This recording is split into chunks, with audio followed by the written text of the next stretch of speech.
Hello everybody and welcome to the Great Guild Wars 2 countdown. There are only 19 or 16 days remaining until the launch of Guild Wars 2. The footage in the background for today comes from Beastman Watch Your Mouth, who I can't believe what I'm watching here. This guy got to level 61 as of the most recent stress test. So I guess he's probably going to level up even more as soon as we actually get into today's stress test. It's ridiculous. So that's the footage in the background.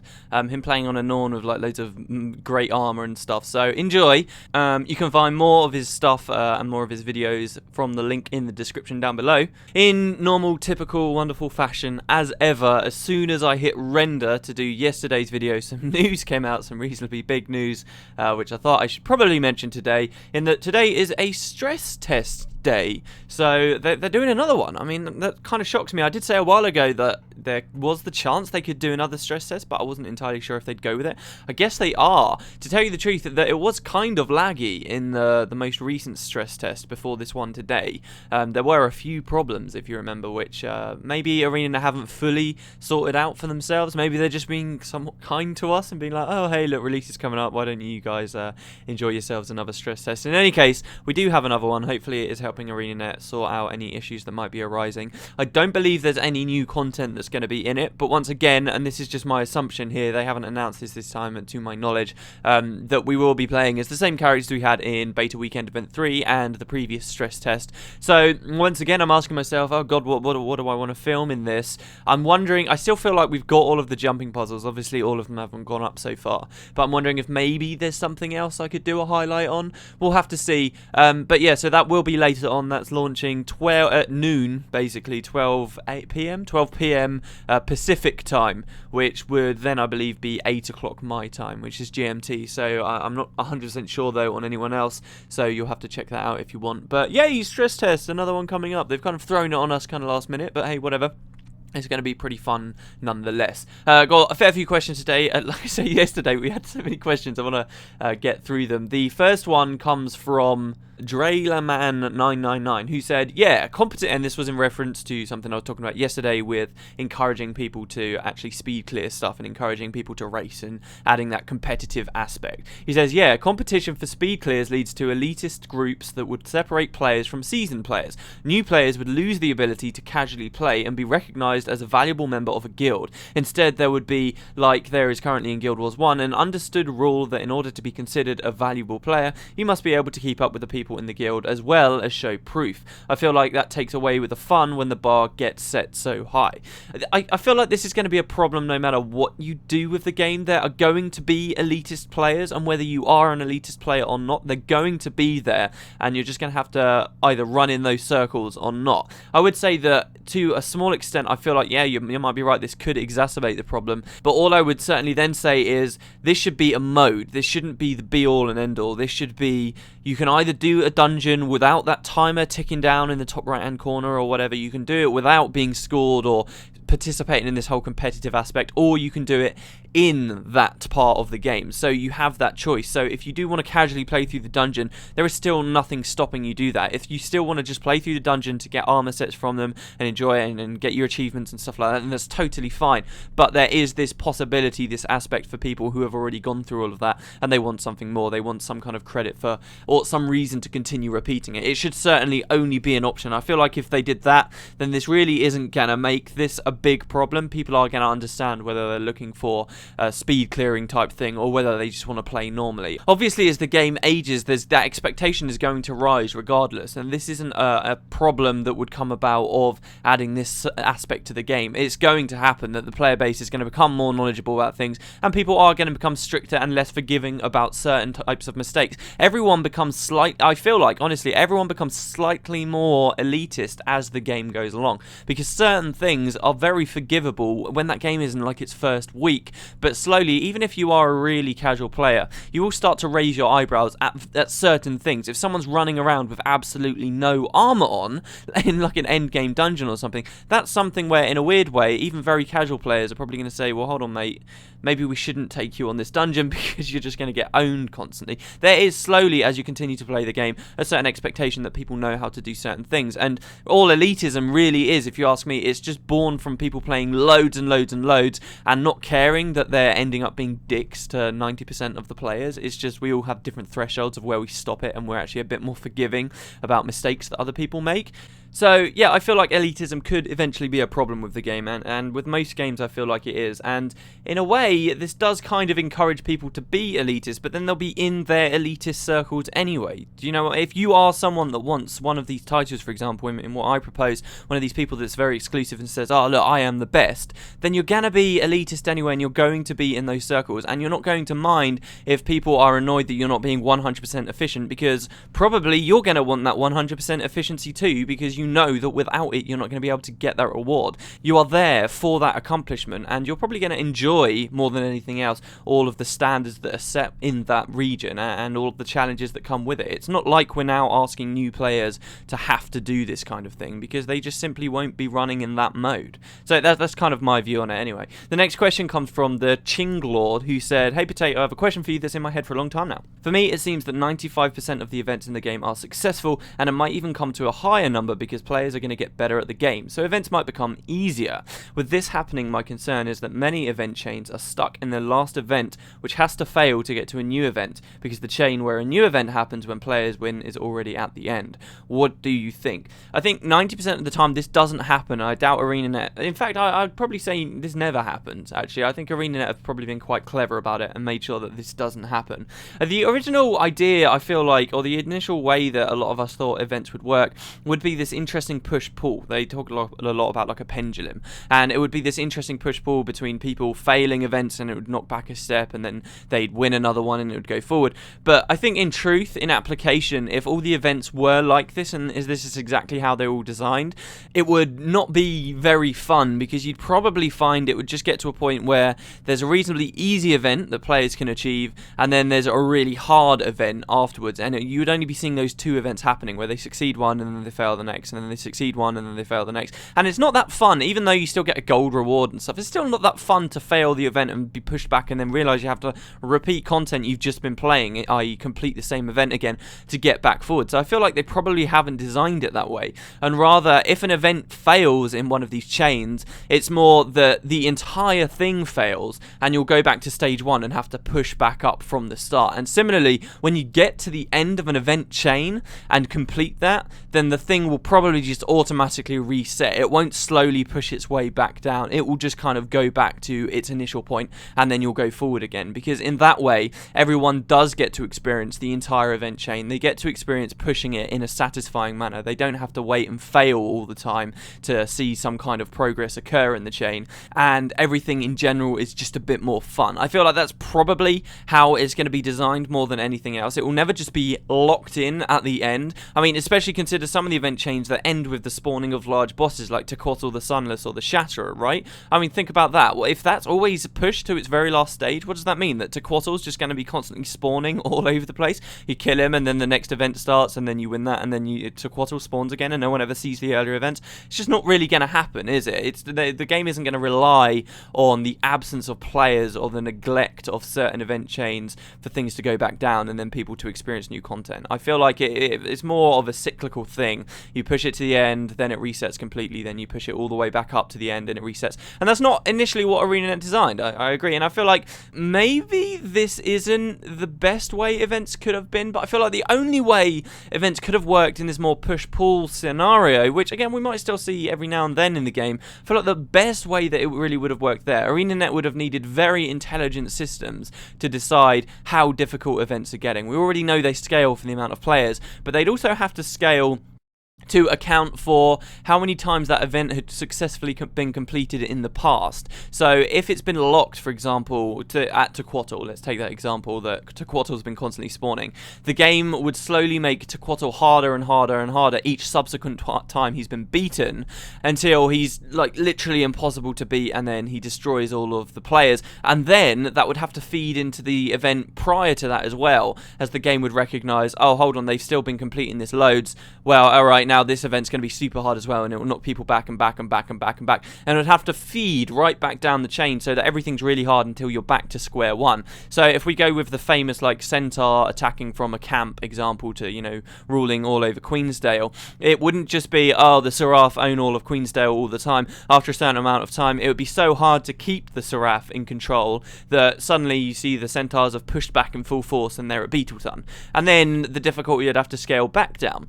And that's really, really hard. ArenaNet talked in one of their QAs about how difficult it already is to scale dynamic events and make sure that none of them are conflicting with other ones in the area and that everything is running smoothly, and how difficult this system is of delivering content to players.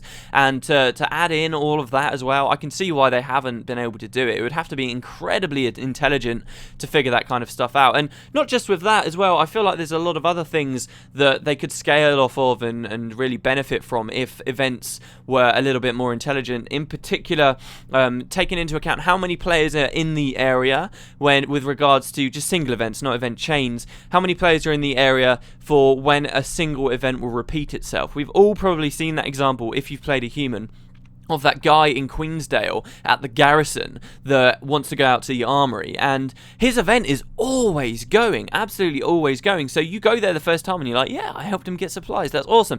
You go back literally like 2 minutes later, or this is what it was like in previous betas, and you notice a load of players are escorting him again, and that is the moment that we don't want to be seeing, because we want to feel like we've had an impact on the area, right? That's what dynamic events are good for, making us feel like we've changed the world instead of some fake way that other MMOs do it, which just tell you through quest text that you've changed the world.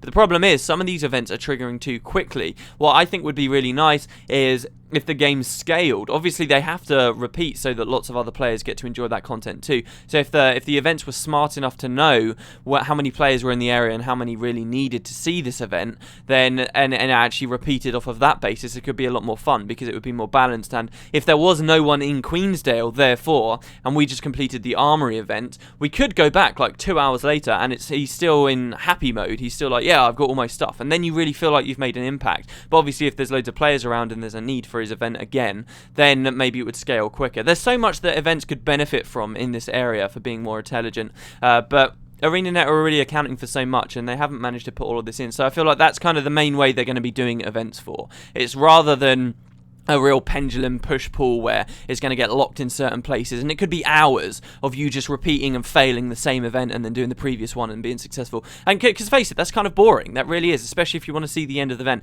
Instead of this, it's going to be more you push all the way through, then you are either successful or you fail in one of these chains. The very final one, you're successful or you fail along the way, and then it could reset back to a previous state. Either one event before, or if it's going to be really tough, then right back to the beginning. And that will be how we see most event chains happening. And then obviously you've got the topic of event webs, which is like loads of meta events playing off of each other, and that gets even more complicated, so we won't go into that. We'll just go to the next question. The next one's from Guild Wars 2 Updates, who says, hey potatoes, I played in the last 2 betas and it seems like the graphics were a bit slow. I saw that a lot of people were having the same problem, but others said ArenaNet were working on fixing them for the release. Do you think what we saw in the betas were the fastest and best graphics we will ever see? I talked a little bit about this yesterday. They did have that patch in the most recent beta, in the most recent stress test, that did seem to fix or even improve graphics for people. So there's a difference here. You can't just consider, oh, is my game going to start running faster? You also have to consider how much they can have on the screen and how many cool graphical things they can have on the screen while still maintaining a decent speed. I think the main thing that a lot of people liked about that patch in the middle of the stress test was that it actually increased the draw distance, I believe, a bit. So people who were playing on low settings actually were seeing more, but were still getting fine performance. So if you're already someone who's playing on ultra everything, for the record, when I play the game, I play with everything maxed except for shadows, which totally destroy my system. So I play with shadows on low or off entirely. Everything else I have on, and I get a reasonable frame rate out of that. So I didn't see much of a benefit from during the stress test, but it does seem that people playing on lower settings who had this update actually now got increased performance and actually saw some better stuff. I feel like the main problem with the graphics at the moment, I'm not too confident that it will improve that much. We'll see what happens in today's stress test, but I'm not too confident it's going to improve massively. But the main thing I feel like really needs some improvement, and I'm hoping they'll put some improvement on, is this whole texture popping thing. You might have seen me and Mike talking about it in some of our jumping puzzle stuff. It is a little bit annoying, honestly, when you are running around, because I'm constantly noticing it, and it is a bit of a shame every now and then when you see something that's really low res, and then this kind of weird transition effect appears where they blur in this new texture. I think that's the most unsightly thing about it. They've got some kind of weird effect going on where everything looks kind of chunky, should I say? You'll know if you've seen it. It looks really kind of weird as they're blurring textures in every now and then. And there are some other graphical issues as well, where when they move the camera distance out, the maximum camera value that you can get, how far you can zoom out from your character, to be something more like in Guild Wars 1, it seems like if you are zoomed out that far, often if you move the camera to a certain position, a lot of the terrain around you is like disappearing, and if you move the camera slightly again, it will reappear, and that's happening quite often now as well. I feel like those are the main issues they need to get around, particularly that one with the camera moving, because a big thing that they talked about a while ago, in Guild Wars 1, if you zoomed right into first person mode, which you can't in Guild Wars 2 admittedly, but if you did that in Guild Wars 1 and you were stood flush against a wall or a texture or something, your camera would often like clip through it, and you would look right through it out into the world. In Guild Wars 2, they're not going with first person, it seems, and this is kind of one of the reasons, because that like totally breaks the immersion to less people see through textures and stuff. But now we've got issues like this that are far worse and far more wide-reaching and occur far more often, that make me feel like, well, what's the point in getting rid of that if this is just going to be here? So hopefully that's not going to be there in launch, because that would just totally undo any good removing first person did for the game. I would still love to see first person come back. I really, really would, and I'm a little bit upset that they removed it completely. I used to love playing in first person in Guild Wars 1, even if it was just this rudimentary thing where combat wasn't particularly viable in it, and especially in Guild Wars 2 with such big skill effects and stuff, I can hardly imagine it being too viable. But still, I would love to see it, and if they don't fix these other issues, I feel like maybe that wasn't a very good trade-off in the first place. Will we see better performance though? I don't think any of us are really in a position to say. They did say a while ago in the Reddit AMA some specific techie answer for what they need to improve. They do know that they have improvements to make, so it's not like they're at their limit. Okay, maybe I'm a little bit more optimistic than pessimistic, but it's one of those things, you know, we'll have to wait and find out, I'm sure. The next question comes from Mike Fox, who says, you have that nice video that explains why there's no healing classes in Guild Wars 2 and why that's a good thing. For the record, guys, I don't actually like my healer video. It's quite old, it's very outdated. It's the first thing that I ever did like that. It's like the video with the most views on my channel now, and I don't actually like it. People are just clicking it because they see it's got so many views. It's actually not a very good argument I put forward there. But anyway, I was wondering if you had a good explanation for why there's no dual classing. I was excited for Guild Wars 2, but when I found out that unlike Guild Wars 1, it doesn't have dual classing, a feature I fucking love in Final Fantasy Tactics, Guild Wars 1, Etrian Odyssey, blah blah blah, I got rather disappointed. Is there any real reason besides some people are overwhelmed by it, or it is harder to balance?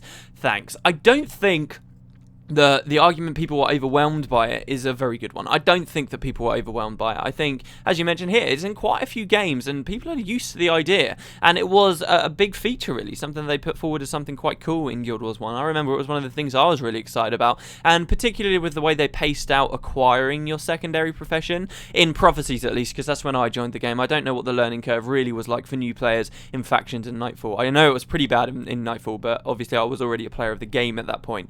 But particularly for Prophecies, I found it flowed really quite well, and it was a very fun part of the game, and it wasn't overwhelming at all. And Guild Wars 1, aside from a few other small-time games, was really one of my first big MMOs, and it was fun. I don't think that that's an argument even that ArenaNet are really putting forward, that dual classing was taken away because it was too complicated. I think what it was complicated, though, with was balancing, and what you say here, is it harder to balance? I wouldn't sniff at that as an answer. That really is a very significant reason, and a very good justification for why they have removed having multi-professions. It really was a nightmare, and you could see it was a nightmare. Guild Wars 1 was a recipe for disaster. I've said it before, I'll say it again.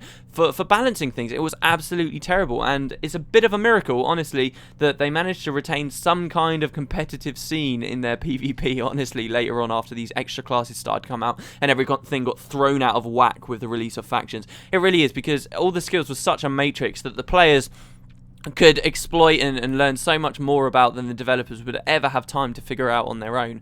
And it became very, very, very difficult to have a truly competitive scene where people had a lot of choice for what to do. And in the end, as you may or may not know, in the very end, they just introduced the idea of a flavour of the month, which a lot of people didn't like, but actually did introduce a bit more of a PvE player base in the end. So it was very, very hard to do. Letting people have multiple professions was very difficult, especially with the primary mechanics of all of the different professions. And the other main reason that you don't talk about here, that I feel like is probably most significant to me and why I'm happiest with their change, was it actually enables them to have each profession feel markedly different from one another. Guild Wars 1, even if it had only primary professions, to be perfectly honest, some of them would have felt very similar. The Mesmer and the Necromancer felt very similar in some of their lines. Like Curses felt a lot like Domination magic in certain regards, and you can see some of the skills, and they could have belonged to either class. They really could have.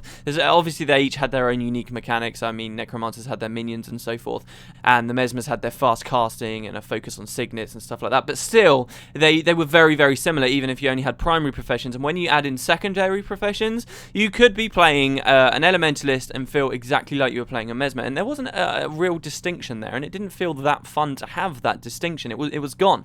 Guild Wars 2, now that they have said, right, no secondary professions, it's allowed them to make 8 different classes that are very different and feel very different, and honestly they've really pulled through in that regard. So it will feel so much different and more fun to replay the game as a different class this time, rather than going through and being able to play 2 at once. I mean, consider that as well. Opening Guild Wars 2, letting people play 2 classes at once. Yeah, let's say you were to roll a Mesmer Engineer. Are you then going to re-roll and play an Engineer Primary? I mean, it depends how significant the difference is between secondary in a class and primary in a class, but it doesn't have to be much of a difference, and that incentive for people to go back through on whatever they were secondarying in is kind of lost. So I really like what they've done with removing the secondary class. It will mean a lot for the game in the long run, and even though I still wouldn't recommend they do it, it does allow them to possibly add extra professions in other expansions, which again I don't think would be a good idea. I think it would throw things off again, but they're in a better position to do that for Guild Wars 2 than they were for Guild Wars 1 at the very least. So there's that. Anyway, there you go guys, that's the great Guild Wars 2 countdown for today. Thanks very much for watching, and I will see you later for, I don't know, stress test stuff, or I want to do the Pale Tree as a Dragon, or various other things. So I will see you when I see you. Have a great day.